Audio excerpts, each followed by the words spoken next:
Estamos chegando para mais um episódio aqui do nosso podcast, do RenovaCast Guamiranga. Antes de apresentar a convidada de hoje, quero me apresentar, sou o Cleverson Martins. Quero pedir para você que nos acompanha, que ainda não é inscrito em nosso canal, para se inscrever no nosso canal lá no YouTube e também curtir a nossa página lá no Facebook e também nos seguir lá no Instagram. Eu sou Cleverson Martins, hoje estou aqui sendo assessorado pela Michele de Souza. Seja bem-vindo, Michele. Obrigada. E a nossa convidada de hoje, Maria Eduarda. Seja bem-vinda, Maria. Obrigada, gente, pelo convite para fazer isso com vocês. Então, pessoal, hoje o nosso tema é investimentos, Investimentos de dinheiro. Então, é um assunto bem delicado, né, Maria? Sim. Mas vamos conversar um pouco sobre dinheiro. Mas antes da gente entrar nesse assunto de investimentos, a gente gostaria de conhecer um pouquinho mais sobre a Maria. Quem é a Maria Eduarda? Sua formação? Eu sou então Maria Eduarda, sou de Irati, nascida e criada na cidade, sou formada em Ciências Contábeis, na faculdade que conheci a Michele também, minha amiga lá de curso. E durante a faculdade, enquanto eu estava lá no centro, eu tive contato com investimentos, tive contato com uma matéria específica que era sobre bolsa de valores e junto com alguns colegas, assim, a gente desenvolveu uma curiosidade. Até porque é um assunto novo para nós Sim. aqui do interior, menos falado, né? Com certeza. Então a gente foi pesquisar a respeito, foi atrás, então foi lá no centro que eu tive contato. Foi quando também eu encontrei o processo seletivo da XP e participei. Então, foi enquanto eu estava na faculdade que eu tive essa curiosidade também sobre os investimentos no geral. Então, show de bola. E você é formada em contabilidade? Contabilidade, isso. Meu pai também é contador, então veio de família, né? Trabalhei com meu pai 6 anos no escritório de contabilidade, nosso lá, da Ozônia Contabilidade. E enquanto eu trabalhava lá, veio de encontro, né? Porque a gente cuida do imposto de renda, a gente cuida do caixa das empresas. Então, quando eu tive curiosidade de entender o que fazer com o dinheiro, era a mesma época em que eu via o dinheiro parado na poupança, eu via dinheiro em conta corrente, e eu achei que encontrando uma maneira de melhorar isso, eu podia começar com os próprios clientes do escritório. Então, alguns clientes, inclusive, até hoje que eu tenho, são clientes também do meu pai, e isso é legal, que a gente trouxe uma maneira melhor de investir o dinheiro da empresa, da pessoa física, com base nos conhecimentos que veio da contabilidade em si. Que joia. Você é inovador, então. Trouxe uma inovação para o escritório. Sim, exatamente. Trouxe um outro braço, né? Então, até hoje a gente faz isso. Muitos clientes que operam na bolsa, por exemplo, eles têm uma complexidade no imposto de renda. Então, às vezes o pai cuida lá da complexidade, mas eu trago os relatórios que ajudam, eu ajudo na confecção da própria declaração. Isso é uma coisa que a gente tem feito até hoje. Na verdade, aliar o conhecimento de investimentos com o conhecimento contábil. E isso ajuda também, na hora de conversar com a empresa. Então, a gente consegue entender o endividamento, a gente consegue entender linhas de crédito, consegue analisar o balanço. Então, eu tendo, às vezes, grandes empresas que têm balanços publicados, conforme vai aumentando o tamanho da empresa, também aumenta a complexidade das declarações. Então, eu consigo analisar o balanço deles e falar, olha, vocês têm muita dívida, vocês têm muito caixa sobrando e muita dívida acumulada, às vezes é melhor amortizar, ou vocês têm um estoque muito grande e isso gera um prejuízo. Então, eu acho que o conhecimento contábil ajuda na hora de pensar sobre investimentos também, sabe? Com certeza, é uma assessoria. Exatamente. Então, sempre como de costume, eu gosto de dar um brinde, aqui uma lembrança do Renova. Que legal. Para você, mandei gravar teu nome ali. Ah, que legal. Obrigada. Renova Guamiranga. Michele, com você. Então, o que acontece? O pessoal aqui da região tem muita dificuldade, nessa parte de investimento, um pouco de receio, um pouco de medo. Então, a nossa ideia principal é trazer o assunto, Sim. Mostrar pra galera que é uma coisa, de segurança, principal. Sim. E tá mostrando aí onde aplicar, o que fazer com questão de juros, questão de máquinas agrícolas, tudo mais, E o principal da região, que é a questão de plantação, onde a galera deve investir, se a galera deve financiar, não deve financiar. Antes de começar, a gente conversou um pouquinho sobre isso. Se a gente pega dívida ou não, se a gente investe ou não. Então, uma pergunta muito frequente para o assessor. Quanto que eu tenho que ter para começar a investir? Pergunta clássica. Então, qualquer um pode se tornar investidor. Se eu quero investir R$50 por mês ou tenho um patrimônio de 10 milhões da minha família. Para nós, na XP, o atendimento é o mesmo. Então, só contextualizando um pouquinho. Eu sou sócia e assessora de um escritório chamado InvestSmart, que é credenciada a XP. Então, a XP é a corretora que se assemelha ao banco. Então, é um banco digital. como se fosse o Nubank, o C6, né, Inter, outros nomes aí de bancos digitais que talvez as pessoas conheçam, que também são iguais aos bancos tradicionais do Brasil, então, o Bradesco, Santander, né, são bancos, instituições financeiras iguais, regulamentadas pelos mesmos órgãos, né, com a mesma segurança, até trazendo o que você perguntou. A diferença é que a XP, como corretora, tem assessores de investimento, o que o Itaú, o que o Santander restringe a uma faixa de valor investido. Então, acima de 500 mil, acima de 1 milhão investido nos bancos tradicionais, você já tem acesso ao assessor. Na XP, não. R$2 investido, R$1 na conta ativada, já vai ter um assessor entrando em contato com você. Por quê? Porque a nossa missão mesmo é mudar a vida das pessoas através do investimento.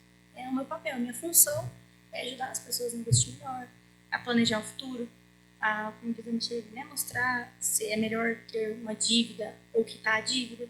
Às vezes, muita gente aqui da região, como é do agro, né, tem financiamentos voltados ao agronegócio que tem juros muito baratos. Esses juros, muitas vezes, né, é melhor a gente manter esse juro na carteira, né, ter um financiamento longo e usar o dinheiro que me sobra para investir. Porque esse juro que vem da aplicação é maior, é mais vantajoso do que o juro que eu pago pelo governo. Agora, vamos lá, muitas vezes é o contrário. É muito melhor eu quitar a minha dívida cara, meu financiamento longo, né, as dívidas que eu tive ao longo do caminho, quito ela antes de começar a investir. Então, depende de caso a caso. A função do assessor é sentar com o cliente, entender a vida dele, né? A gente brinca que é como um médico de confiança. É igual o borracheiro de confiança. É uma pessoa de confiança para lidar com tudo. Minha função é dar opinião, na verdade. Entender a dor do cliente para poder estar auxiliando ele. Perfeito. É entender a realidade dele também, né? Sim. A gente comentou de perfil antes, então tem o perfil conservador, que é uma pessoa que não gosta de risco, uma pessoa que saiu da poupança, uma pessoa que tem o dinheiro guardado até em casa, né? No interior a gente vê caixinha de sapato. Embaixo do colchão. Embaixo do colchão. E é péssimo a gente não ter esse conhecimento sobre dinheiro, porque o dinheiro perde valor ao longo do tempo.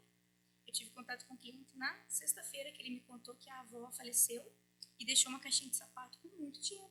E o dinheiro já não valia mais. Porque o tempo ele vai perdendo valor, né? Então ela tinha uma moeda que não é mais vigente. E se convertesse para o dinheiro de hoje, tinha cerca de 50 mil reais numa caixinha de sapato. Só que ela teve tanto medo, né? Ela cuidou tanto daquilo que perdeu o valor. Então, o ideal é você confiar numa instituição, claro, séria, idônea, pesquise, converse, né? Mas ter alguém que te ajude nesse processo para que o teu dinheiro renda e não perca valor. São muitas dúvidas, né? Tipo assim, quando se trata de investimentos. E às vezes a pessoa se prende no medo, né? De investir, porque tem muito, que nem nós conversamos hoje, né? Tem muitos golpes por aí, né? Qual é a forma correta da pessoa ir atrás de uma empresa, de repente não cair em golpe? Legal, uma pergunta boa, porque eu vejo muitos golpes também. Eu tenho clientes que investem na XP e me perguntam de uma outra instituição. Já ouviu falar? Está prometendo uma rentabilidade bem maior do que eu tenho aqui. O que você acha? Então, clássico, né? Não acreditar em rentabilidades muito acima do mercado garantidas. Hoje a nossa taxa de juros, nossa taxa Selic, né, é pouco mais de 12% ao ano. Então, qualquer rentabilidade garantida acima de 1% ao mês está errado. Não existe. Né? Porque é o juro do ano, né, dividido pelo mês. Então, na verdade, qualquer juro, né, que seja muito alto e que seja garantido ao mês, provavelmente é golpe. É uma coisa que a gente pede para analisar. Primeiro, o CNPJ da empresa, pesquisar quem que é a pessoa que te indicou, se é uma pessoa de confiança ou não, pesquisar o local da empresa, se ela existe, pesquisar o órgão que regula, né? Então, se for financeiro, tem que ter uma regulamentação do Banco Central, tem que ter uma regulamentação da CVM, tem que ter esses órgãos, né, que apoiem lá a instituição financeira. A rentabilidade que você vai ter está atrelada ao quê? É um título público? É um título privado? É uma poupança? Qual que é o título que você está investindo? Então, assim, são muitas informações, mas que o assessor pode ajudar. Então, existem empresas sérias e idôneas que a gente senta, analisa, conversa junto com o cliente, né? Mas sinônimo de golpe é qualquer tipo de rentabilidade muito alta garantida por mês. Então, a gente fala, né, igual eu comentei do juro. Hoje, nossa taxa Selic é pertinho de 12% ao ano. Uma rentabilidade de 1% ao mês, né, 0,5% ou 1% ao mês, ela é tradicional. Tudo que gira em torno disso é comum. A gente consegue no Tesouro Selic, a gente consegue no CDB, que é um título bancário, uma LCI, uma LCA, que são siglas padrões, né, que a gente ouve com frequência. Qualquer coisa que fuja muito disso, a gente tem que sentar e pesquisar, se de fato não é um golpe que pode levar em um patrimônio de uma vida. Né? Com certeza. Qual que é a maior dificuldade que hoje você encontra assim quando você marca uma reunião com o cliente?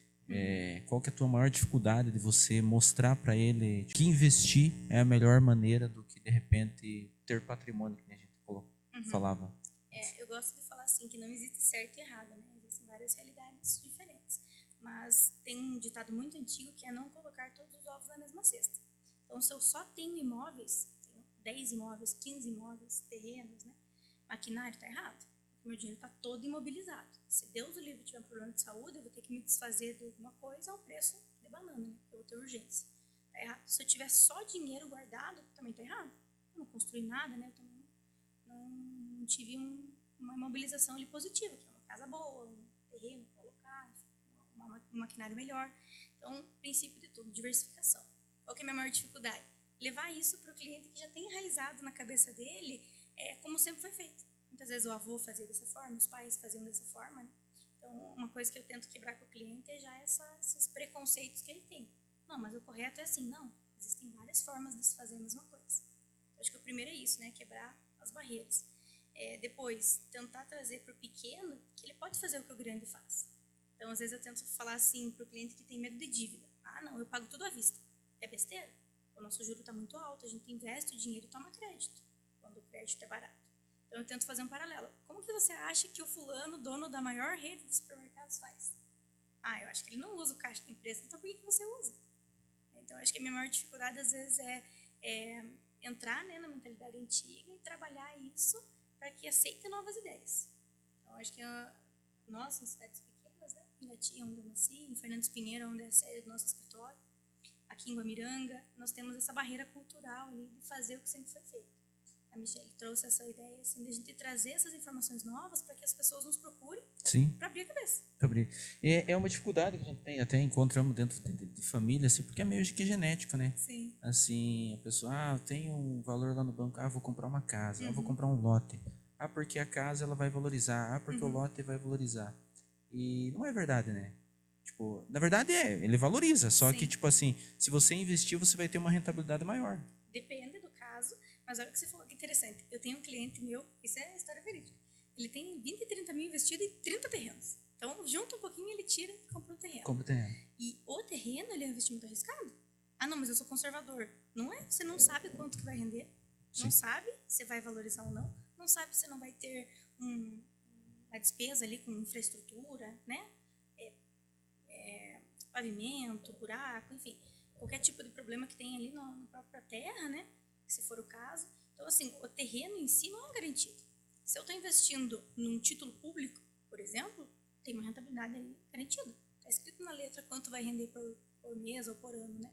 Então, eu sou fã de diversificar, como eu disse no início, né? Então, ter o terreno eu acho bem legal. Nem todo terreno é interessante. Às vezes, quem tem 30 terrenos, sempre um ou outro ali já passou da época de investir, né? Eu vejo aqui em Guamiranga, que é o caso também em Irati, bairros novos, né? Então, os terrenos estão baratos. Eu compro, quando ele valoriza até um certo ponto, vende e investe. Por quê? Porque a chance dele dobrar, triplicar de novo, não é tão grande quanto no início, né? Então, quem investe em terrenos, a gente tenta trazer isso, né? Mostrar que quando dói minha barriga, quando eu estou com uma doença, eu não posso vender um banheiro da casa. Então, eu preciso ter dinheiro líquido, eu preciso ter uma reserva de emergência para suprir uma dificuldade financeira que eu tenho. Porque a casa, o terreno não serve para isso. Se eu estiver precisando vender, eu vou vender com prejuízo. Então, eu tento trazer para os clientes que a aplicação financeira é mais uma maneira de investir. Não é que tem que vender todos os terrenos e investir, mas é mais uma maneira. E muitas vezes, trazendo o que você falou, é mais vantajoso. Porque o terreno é imprevisível. Quanto vai render, quanto que vai multiplicar, né? Não é líquido, é imobilizado, tem dificuldade para vender. Não sei se vai dar certo ou não. Então, na minha opinião, né, na maioria do mercado, é um investimento muito mais agressivo, né, do que a poupança, do que, né, uma aplicação financeira tradicional. Legal. Para trazer um pouquinho mais para o pessoal entender, né? Tipo assim, eu ganho, vamos dizer assim, um valor X por mês, mas eu tenho tanto de despesa por mês, mas eu queria investir. Qual a forma correta de eu fazer esse balanço na minha renda para que eu possa investir? Então, assim, o primeiro ponto que você bem colocou é isso. Eu tenho que gastar menos do que eu ganho. Se eu gasto mais do que eu ganho, já não tem Já nem era como investimento. Uma coisa bem precisa também, né? Antes de investir, uma reserva de emergência. Perfeito. Porque a galera, principal, aconteceu tal coisa, eu vou ter que vender aqui rapidinho para ter o dinheiro. E acaba tomando prejuízo nessa parte, né? Quanto que seria o valor ideal, no caso, para mim ou qualquer pessoa da cidade, ter de reserva de emergência hoje? Legal. A reserva de emergência, na minha opinião, já conta como um investimento. Então, o primeiro passo, né, para investir é formar reserva de emergência. Antes, gastar menos do que ganho, muito importante, né? Então, consigo ter uma folga. Qual que é essa folga? A gente adequa ali. Reserva de emergência, depende da pessoa. Se for um empresário, a reserva é um pouquinho maior, porque o previsto dele custa muito caro. Sim. Se for uma pessoa que tem um emprego garantido, que é CLT, tem FGTS, INSS, a reserva pode ser menor. Gira em torno de 3 a 6 meses, ou de salário ou de contas pagas. Então, vamos usar um exemplo numérico, para ficar fácil de falar, né? Então, a pessoa ganha R$2.000 por mês. Se ela tiver um emprego CLT, que é mais garantido, ela pode ter entre 5 a 10 mil reais de reserva de emergência. É um valor bem tranquilo. O excedente, ela já pode começar a investir por um prazo mais longo, né? Aposentadoria, compra de casa, carro, futuro dos filhos. Então, são investimentos para a vida toda, né? Se é uma pessoa que é um empresário, a gente já calcula um pouquinho mais. De 6 a 12 meses de custo de vida ou de salário. A reserva de emergência é bem particular. Tem clientes que se sentem confortáveis com 5, 10 mil, tem clientes que precisam de 100 mil ali à disposição para se sentirem melhor. Então, é bem particular. Por isso que o papel do assessor, né, que é a minha profissão no caso, é entender o cliente. É sentar com ele. Quanto que você fica tranquilo tendo para tirar amanhã cedo? 5 mil, 10 mil, 20 mil. Então, essa que é a tua reserva de emergência. Tem a ver com também o custo de vida, né? Às vezes eu ganho bem, mas eu tenho um custo de vida alto. Pago escola particular, pago plano de saúde. Ou não, às vezes eu ganho muito bem, mas me sobra tudo. Porque eu moro com os meus pais, ou enfim, moro numa casa que já está quitada. Cada contexto de vida traz um diferencial. Perfeito. Então a gente entende o cliente, né? Então, igual a Michelle falou, primeiro passo, reserva de emergência. Já tem o valor ali que se tiver uma dor de dente, eu brinco, né? E a reserva de emergência ela é boa e ruim. Então, se eu tiver dor de dente, ou se tiver uma oportunidade muito boa para mim. Se tiver um carro muito barato, se tiver um terreno perto da minha casa lá muito em conta que a pessoa quer vender. Então, a reserva de emergência ela é boa e ruim. É para coisas boas e coisas ruins, né? Tem uma cliente que ela não gosta de chamar de reserva de emergência porque parece que atrai emergência, diz ela. Então, é reserva de oportunidade. Esse dinheiro líquido tem que estar disponível a qualquer momento. É o primeiro passo. Já construí, já tenho esse dinheiro, agora eu passo para outros projetos. Qual outros projetos? Depende da tua prioridade. O que é prioridade? Se eu for perguntar para vocês, qual que é a tua prioridade na tua vida hoje? Eu acho que é saúde dos filhos, da família principalmente. Né? Saúde, sim, isso é legal. Então é um dinheiro que você vai guardar para o futuro da tua família. Inclui aposentadoria, formação dos filhos, né? Sim. Acredito que a Michelle também seja nessa linha, né? Qual que é a tua maior prioridade? Hoje, com o bebê pequeno, a principal prioridade é ele, né? A gente, né, para tudo, né? Não tem o que dizer, né? Sim. A gente fala assim, veja, como tua principal prioridade é teu filho. Ele tem um certo custo por mês. A mãe nem gosta de fazer essa conta, né? Quanto que o filho gasta por mês. Mas ele tem um custo. Ele tem um custo ali de vida. A gente faz esse custo vezes os 18 anos de vida, né? Vezes os... Quantos anos ele tem? Não tem um, então pelo menos 17 anos desse custo. Por quê? Porque na falta da Michelle ou de qualquer pessoa para cuidar, ela tem que ter essa reserva ali suficiente. Isso pode ser o dinheiro guardado por mês, pode ser um seguro de vida. Tem diversos instrumentos do mercado financeiro que suprem isso, né? Vai de acordo com o que ela puder ali, contribuir ou o que ela puder guardar por mês. Mas a prioridade, se eu sei a prioridade, eu já consigo encaixar ela em algum lugar ali do mercado financeiro. Legal. Por que investir, digamos assim, investir em bancos digitais, um investimento digital, ele é mais seguro e mais vantajoso? Uhum.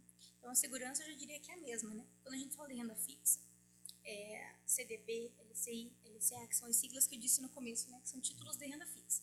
Esses títulos de renda fixa, eles são lastreados pelo FGC, que é o Fundo Garantidor de Crédito do governo. Então, esse Fundo Garantidor de Crédito, ele vai garantir que o banco honre a sua aplicação com você, seja o banco digital, seja o banco físico, tanto faz. Então, começa por aí, a segurança é a mesma. O FGC, ele garante uma aplicação bancária.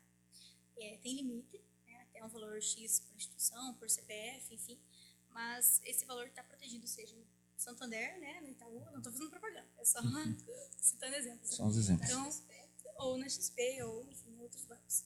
A segurança é a mesma. Por que é vantajoso agora investir numa corretora? Diversos motivos. Primeiro, isenção de muitas tarifas. A gente vê que bancos cobram aquelas tarifas que parecem pequenininhas, mas somadas elas, vezes anos e meses, né? Elas dão ali um valor considerável. Então, não existe tarifa numa corretora digital normalmente, de manutenção de conta, anuidade de cartão de crédito, são coisas que são muito mais tranquilas, mais leves, né? Porque vamos pensar pelo lado bancário. A corretora digital, ela não tem uma estrutura para se manter. Agora o banco tem, ele paga aluguel do prédio, ele paga água, luz, limpeza, né? Então isso cai no consumidor, cai lá no investidor final. Então, vantagens. Normalmente taxas mais baixas, tarifas isentas de tarifas e taxas mais altas de aplicação. O mesmo objetivo, né? Porque o custo é menor. Então a gente consegue entregar para o cliente taxas melhores nas aplicações e isenção de tarifas em muitas coisas. A segurança das aplicações comparadas é a mesma. O que muda? Quando eu troco a aplicação. Olha, Maria Eduardo, meu cliente, né? Eu quero investir, mas eu quero que renda mais. Quero uma aplicação que seja mais alojada, mais agressiva, que possa ter um certo risco. A gente muda do mercado, a gente explica quais são os riscos, né? Ali para o cliente. E a gente normalmente está falando do mercado de ações, do mercado futuro, né? Quanto que vai estar o dólar ano que vem? Esse tipo de investimento por um prazo mais longo em algo que seja incerto. O valor de uma moeda, o valor da ação de uma empresa. Então, esse tipo de investimento existe no banco digital e existe no banco físico. Por isso que eu costumo dizer que a segurança é a mesma, né? O que muda é cada produto, cada aplicação em si. Legal. Questão do hábito.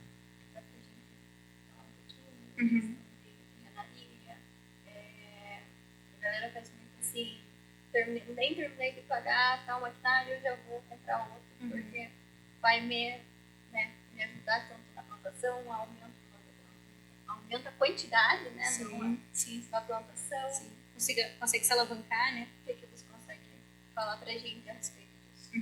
Então, de novo, né? Voltando lá no começo, a assessoria de investimentos, ela é uma parceria do cliente final, para sentar, conversar, entender a realidade e ver onde a pessoa se encaixa dentro do mercado financeiro. Quando a gente fala de agronegócio, normalmente a gente consegue encaixar em linhas de crédito diferentes, então tomar um crédito barato, um crédito do governo, estudar possibilidades, né? A gente consegue aplicar o dinheiro que vem da safra.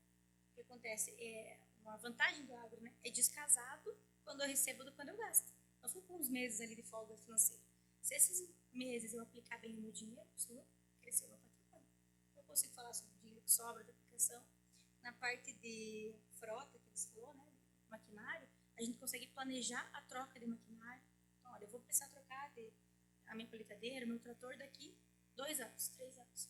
A gente estipula um aporte mensal, tantos mil por mês, por tanto tempo. Deixa eu ter o dinheiro numa colheitadeira nova, por exemplo. Ou eu tenho uma ideia bem interessante que eu fiz com um cliente há pouco tempo. Ele tinha um patrimônio, a gente investiu esse patrimônio num título, né, bem seguro, um título bancário.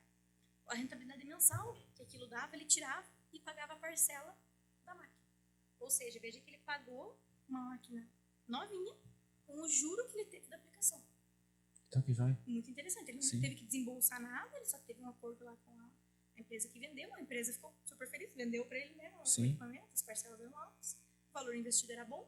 Então ele falava, Maria Eduardo, todo dia 10 eu vou precisar tirar a rentabilidade toda, inteira, porque eu preciso pagar a parcela. Então a gente tirava o que rendia. No mês seguinte, rendia de novo. No mês seguinte, rendia de novo. A gente usou a rentabilidade para dar uma máquina nova para ele. Isso, né, Michelle, é fazer o dinheiro trabalhar para você. Guardei o dinheiro que eu ia usar para financiar muitas vezes, né? E fiz essa conta só com o juro.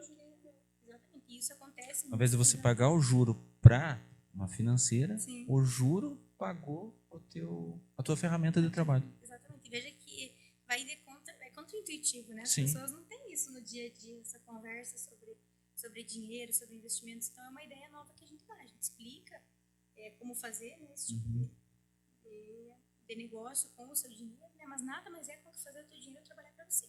Eu estou cansada de ver produtores, principalmente, né, trabalhando até muito tarde da sua vida, sofrendo, né, com vai ano, vem ano, tem safra boa, safra ruim, tem clima bom, clima ruim. Então, é uma profissão que sofre muito. Nada mais justo do que a gente saber investir para chegar uma hora e falar, não, agora eu vivo do juro. Né? O Brasil é historicamente um país de juros altos. O que isso quer dizer? Vocês devem ter ouvido falar, né, também, que o Brasil é o paraíso do rentista. Não é? Sim. Que quem tem dinheiro faz mais dinheiro. Ah, mas quem tem dinheiro faz dinheiro. Então, a ideia é a gente usar o mercado a nosso favor. Se eu tenho um patrimônio X, eu vou investir ele a essa taxa, posso tirar o juro e viver com o juro. Fechou? Então, é saber, entender do mercado, saber que isso existe, trocar uma ideia com a gente para fazer isso ser possível. E entender que não é só o grande que tem probabilidade de crescer, mas o pequeno também pode crescer, Sim. né? Querem um exemplo prático? Eu vou falar para vocês um exemplo que eu fiz essa semana, que eu acho que é bem possível. Se a gente investir R$300 por mês, 300 reais, por 30 anos, a juros de 1% ao mês, a gente tem R$1.000.000.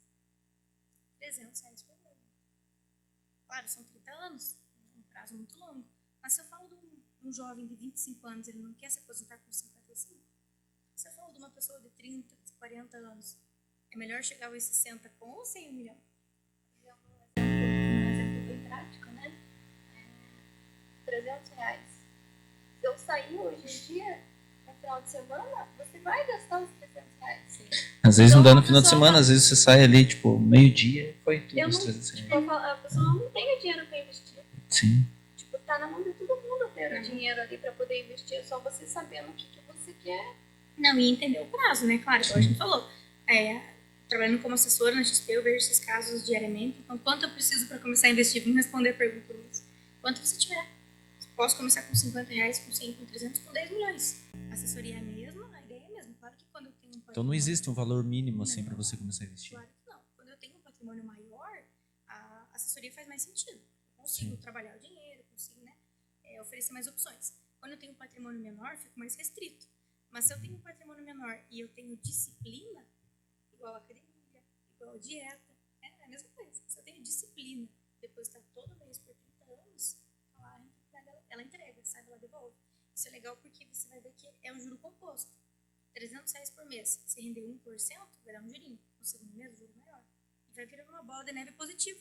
Sabe a bola de neve do financiamento? Mas é o contrário, né? Sim. Então aqui é positivo, é o dinheiro trabalhando ao teu favor. Eu quero investir em ações. Eu preciso ter um corretor ou não? Não. Todos os investimentos, a XP com o banco digital, né? E os bancos tradicionais também, todos os investimentos são na palma da mão. No teu aplicativo disponível, só para você entender ali os termos, você pode aplicar sozinho. Qual que é a diferença de ter um assessor? Primeiro, acho que é a melhor parte, você não tem custo nenhum. A assessoria no XP é gratuita para todos os clientes. Assim como a gerência do banco é gratuita. Devia ser, né? Às vezes tem umas tarifas envolvidas, mas de modo geral... Sempre. De modo geral, deveria ser gratuita. Assim, a assessoria do XP não tem custo para os clientes, então isso é interessante. E é para dar um apoio, né? Então, que eu ouço com frequência. Eduardo, eu quero investir em ações. Qual que é a melhor ação para eu investir? Não existe a melhor ação. Se existisse, eu ia comprar e não ia contar para ninguém. Não quer ver. Não existe. Então, existem ações que pagam mais dividendos. Existem empresas que podem crescer mais. Existem empresas que estão indo mal. Existem cenários, né? Ideal sempre, diversificar. Se você escolher uma empresa por todo o seu patrimônio e ela desapontar, tudo vai por água abaixo. Né? Então, diversificar. Escolher uma empresa de um segmento, outra empresa de outro segmento. Entender ali os riscos envolvidos, claro, mas quando eu diversifico, eu consigo garantir pelo menos uma estabilidade maior na carteira. Né? E o assessor está aqui para apoiar. Então, eu consigo enviar relatório para o cliente final. Então, contar com um assessor é bacana porque a gente consegue enviar um relatório sobre a empresa. Né? Alguns exemplos eu gosto de exemplificar para trazer para a realidade, né? Mas a gente consegue comprar ações da Petrobras. A Petrobras hoje é uma das maiores empresas do Brasil. Vou comprar um pedacinho dela, quer dizer que eu tenho aquela empresa trabalhando a meu favor. Se ela der lucro, eu vou ganhar parte do lucro. Se ela der prejuízo, eu não vou participar desse prejuízo, mas também vou ter lucro com ela. Sim. Mas eu consigo comprar uma parte dessa operação. Mas se eu comprar só Petrobras, nos próximos anos ela não performar bem, eu vou ficar desapontado. Então eu compro um pouquinho de uma empresa que tem a ver com petróleo, que é o caso, um pouquinho de uma empresa bancária, um pouquinho do setor de varejo, um pouco de outro setor. Então quando eu consigo diversificar, independente do que acontece com a economia, eu vou ter ali uma remuneração na minha carteira. É tipo assim, a empresa A valorizou, eu vou ganhar. A empresa B desvalorizou e eu tenho ações nas duas empresas, uma vai compensar a outra. Perfeito. Sabe o que é legal? Que a gente não precisa adivinhar o futuro. Essa pergunta é muito frequente. Qual ação que vai subir nos próximos meses?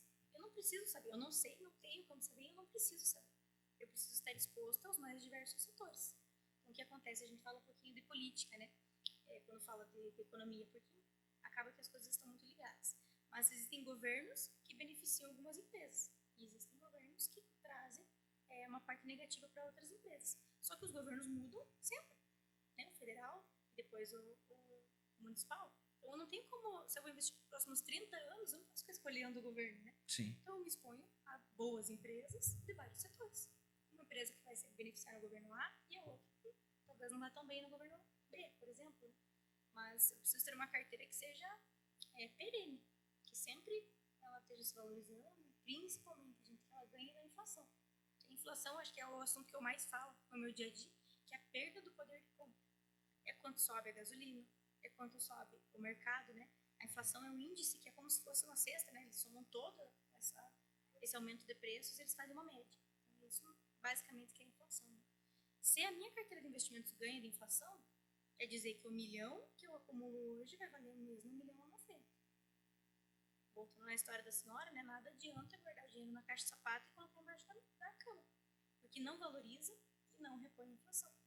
Então, quando a gente fala, até falando do milhão, né, que parece o símbolo assim, né, da conquista, mas o milhão de hoje não é a mesma coisa que o milhão de 10 anos atrás, né? Porque a inflação, ela corrói o nosso poder de compra. Então, o mais importante é a gente render acima da inflação, repor esse poder de compra no bolso do nosso cliente. Foi legal você voltar de novo no assunto ali com questão, até porque a nossa região aqui é bem conservadora, né? A gente vê muitas pessoas às vezes com medo de investir. Sim. Ou vão lá e colocam na poupança, né?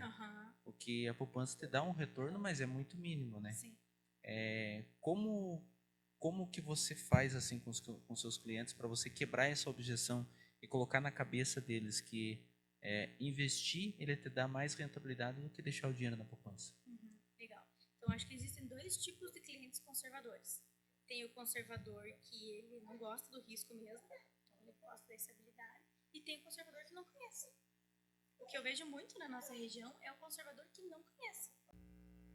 Então... Maria, então, voltando, né?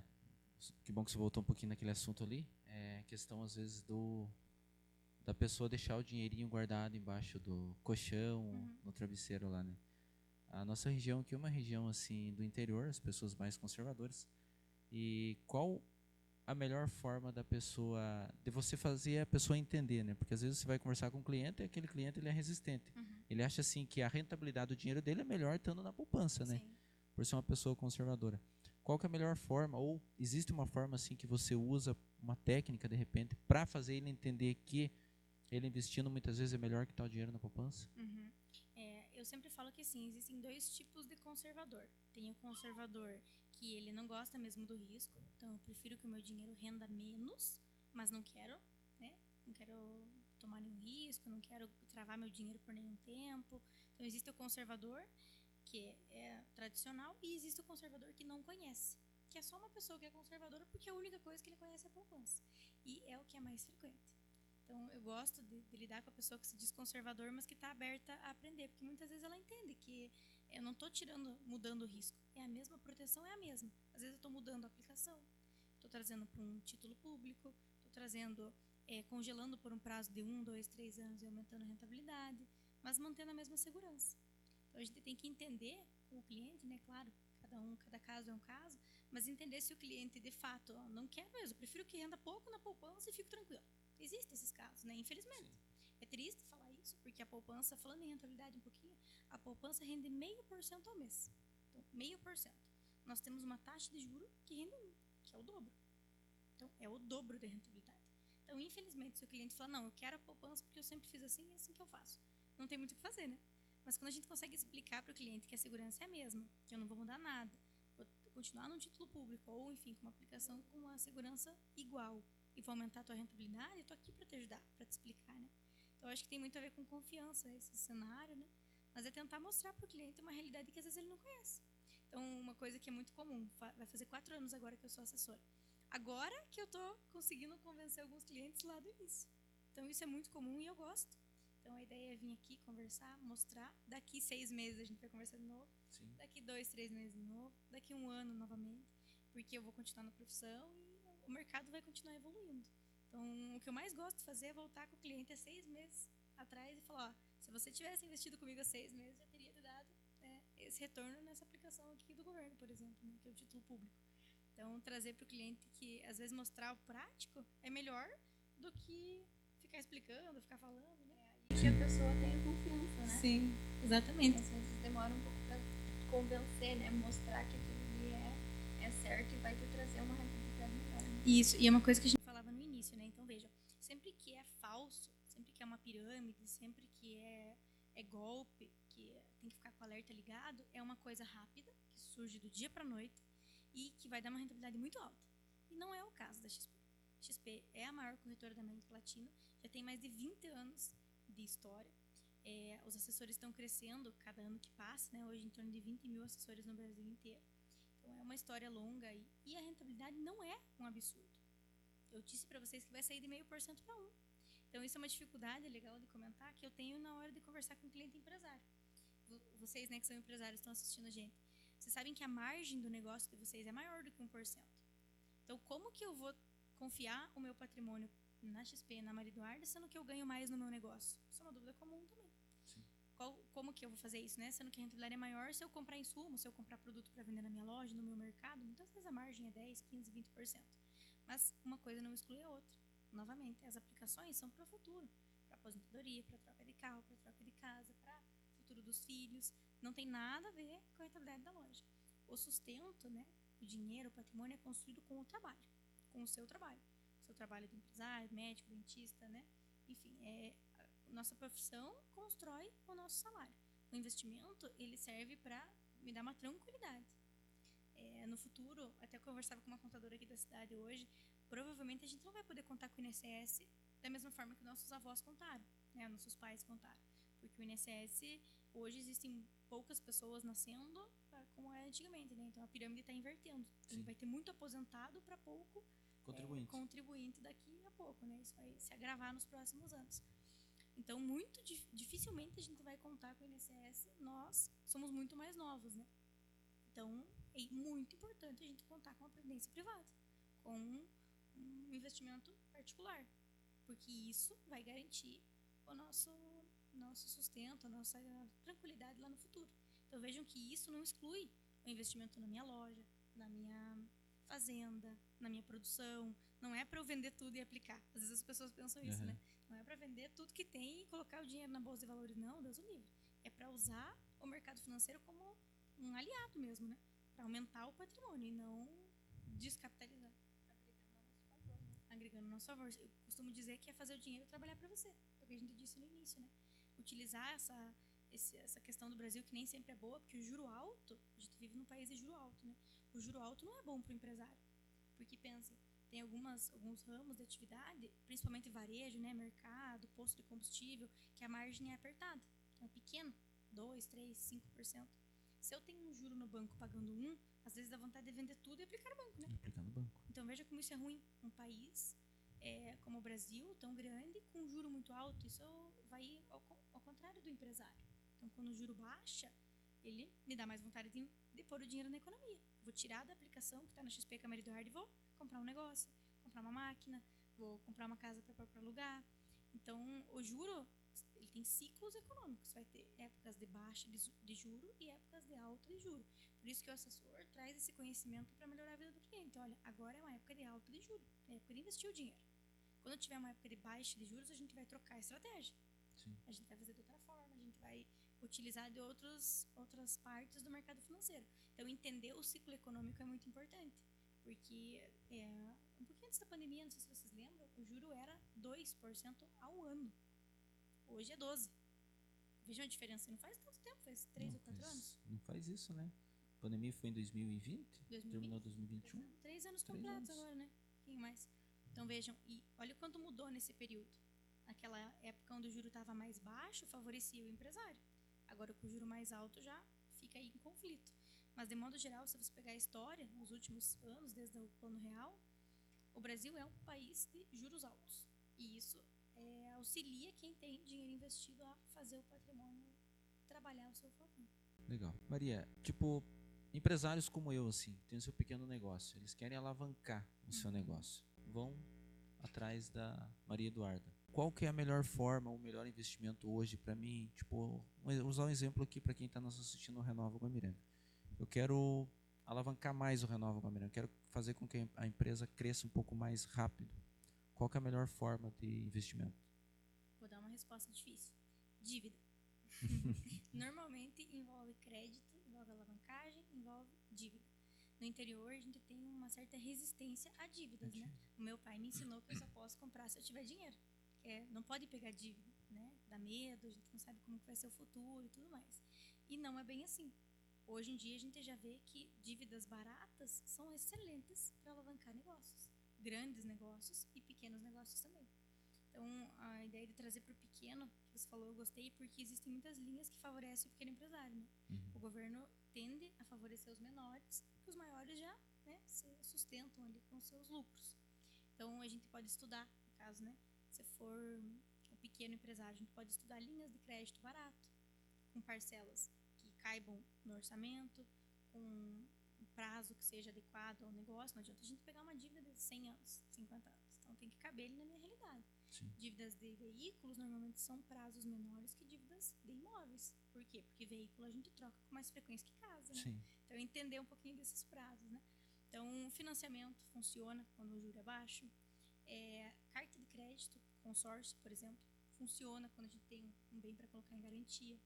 Então, o papel do assessor de investimento é explicar todas as áreas que existem dentro do mercado financeiro e qual que é a parte boa e a parte ruim. Todas elas têm parte boa e parte ruim. Então, quando o juro é muito alto, por exemplo, cheque especial, utilizar lá o limite do cartão de crédito, juros abusivos. Qual que é a parte boa? Essa parte é ruim. A parte boa é muito fácil. Está na ponta do aplicativo ali na mão, né? Tem o limite ali, foi-se embora. É só ir no mercado e passar o cartão. Foi-se embora. Então, aí o juro é muito alto. Só que tem a parte boa. Não, Mariduardo, eu tenho um prazo. 1 mês, 2, eu consigo estruturar. A gente pode ir para um financiamento imobiliário, a gente pode estudar, pedir documentação. Qual a parte negativa? Burocrático. Mas a parte positiva é que tem um juro menor. E vejam, vamos tentar olhar pelo lado da instituição financeira. É assim que eles pensam também. O cheque especial tem um limite tão alto porque a chance de você pagar é menor. Porque é um dinheiro de consumo, né? Às vezes a gente usa o cartão de crédito para consumir no mercado, numa loja. É um dinheiro que ele some muito rápido. Agora, o crédito imobiliário tem um juro muito menor. Por quê? Porque ele é lastreado num imóvel físico. O banco tem uma garantia que você vai pagar. Sim. Então, veja como tem a parte boa e a parte ruim. Melhor ainda seria uma carta de crédito, um consórcio. Parte negativa, prazo. A gente precisa pagar a parcela, depende de uma assembleia, tem que entrar no processo. Normalmente, 6 meses, 1 ano, enfim. A gente tem que estudar um pouco mais para fazer funcionar. Aguardar, contemplar, às vezes dar um lance, esperar, descapitalizar uma parte, enfim. Então, todos os cenários têm partes boas e partes ruins. Cabe a gente sentar e conversar. Por isso que eu comentei no começo que o assessor parece o borracheiro de confiança ou o médico de confiança. Porque a ideia é trazer o problema, você já me trouxe o problema. Agora eu te apresentei todas as soluções. Você que vai decidir. Mas eu te trouxe a parte negativa e positiva. Às vezes eu vejo que os bancos tradicionais não trazem essa explicação, sabe? Então traz pra você, se você foi com o mesmo problema no banco, ele vai falar, não, pega isso aqui. Você vai lá e pega. Porque, né, foi a única coisa que foi oferecida. No caso do assessor, não. A gente traz todas as soluções no mercado para você pesquisar. Nem que você pesquise comigo, depois pesquise numa instituição financeira, num banco tradicional e faça lá. Não tem problema. A ideia é que você teve uma segunda opinião, sabe? Sim. Então, só da gente conversar, eu tenho certeza que abre a cabeça, né? Com certeza. Considerações finais? Pode ser?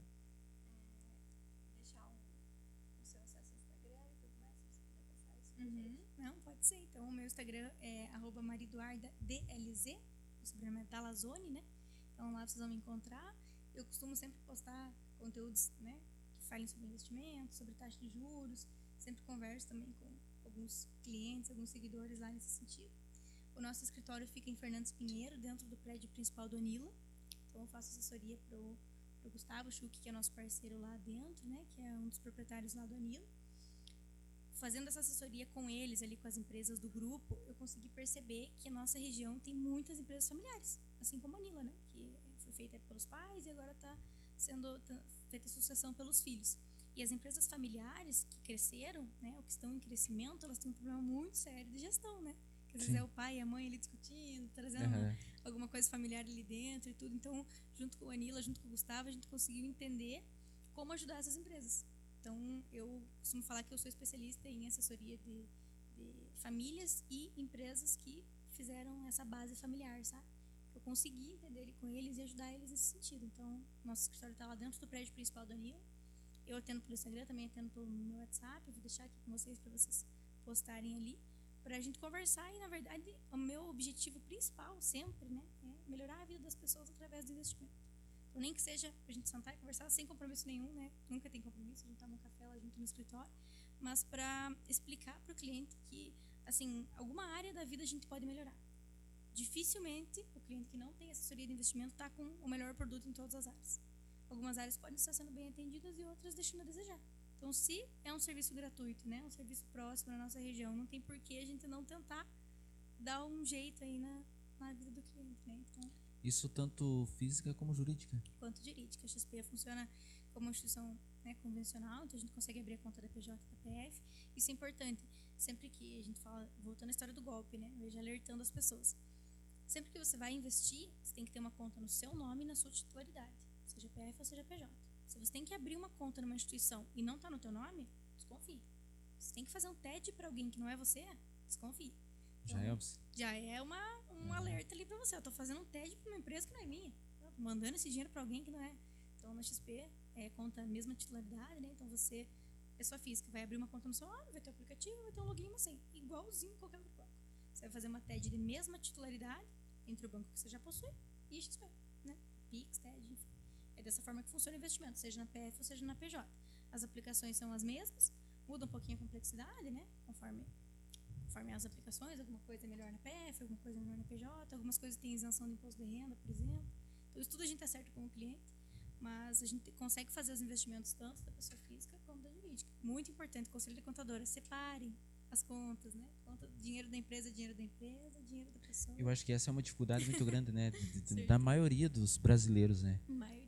E geralmente vai virando uma bola de neve, né? Porque às vezes você não tem o controle da tua receita, não tem o controle do teu gasto, das tuas despesas e acaba virando uma bola de neve. Porque daí você às vezes, tirou dinheiro daqui, tirou dinheiro dali, ou às vezes você tirou dinheiro do que era para renovar o seu estoque para pagar uma dívida, e aí que vai complicando. Sabe um ditado que meu pai falava, que é assim: empresa rica, dono pobre.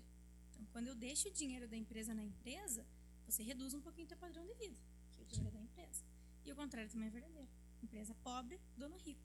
Quantas vezes a gente já viu o dono sangrando a empresa, né, tirando, igual você disse, o dinheiro do estoque para fazer a vida dele ser mais confortável, enfim, viver um padrão ali que não está adequado. Então, o ideal é a gente ter separado, isso é o que é o caixa da empresa. Qual que é o meu prolabore? Quanto que eu vou tirar para pagar a minha função? De administrador, enfim, presidente ou gerente financeiro, conforme o dono se encaixa ali, né? Ele tem que ter um salário, mas não tirar todo o lucro da empresa.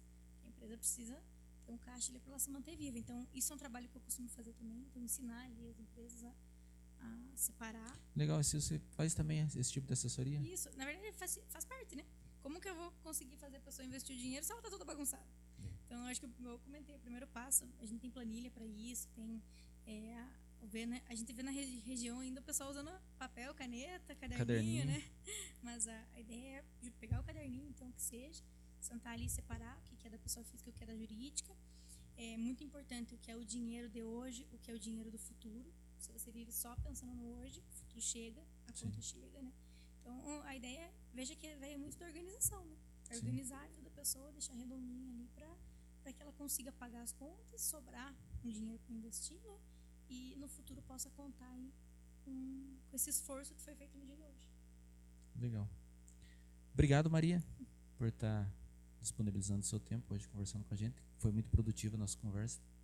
Tenho certeza que muita gente vai tirar muita coisa boa, né, desse bate-papo. E o nosso espaço aqui vai estar aberto para você a hora que você tiver para o Guamirã quiser conversar com a gente. Obrigada a vocês, gente. Deixa, então, eu falei, né, meus contatos aqui. Vamos conversar, vamos trocar uma ideia. Minha vida, minha rotina é isso. É reunião com cliente, é conversa com clientes diferentes, né? Então, nem que seja para a gente ir tomar um café na tua empresa e trocar uma ideia. Você me contar como está o cenário, quais são as dificuldades e eu dar um panorama diferente. No máximo, vai ser para abrir a cabeça, para servir de uma ideia diferente. Então, obrigada a vocês pelo convite e sucesso aí para o podcast. Obrigado, Michele. Obrigada, Michele.